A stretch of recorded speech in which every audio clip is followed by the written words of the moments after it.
na hii saa 10 ni muda ambao mechi inaanza, lakini shughuli za kiburudani zitaanza mapema.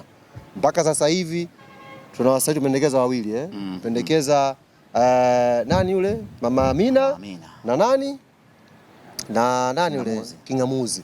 Na nimwambie Kingamuzi na Mama Amina, kama wanasubiri tuwapigie simu watasubiri kwa muda mrefu sana.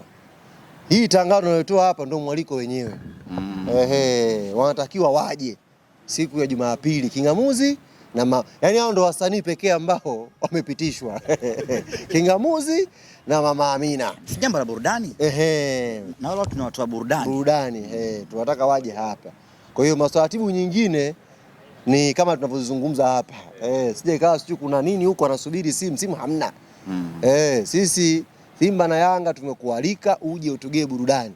Kwa hiyo tutategemea Mama Amina na Kingamuzi tutakuwa nao hapa siku ya Jumapili kwa ajili ya kutugea burudani ya uhakika.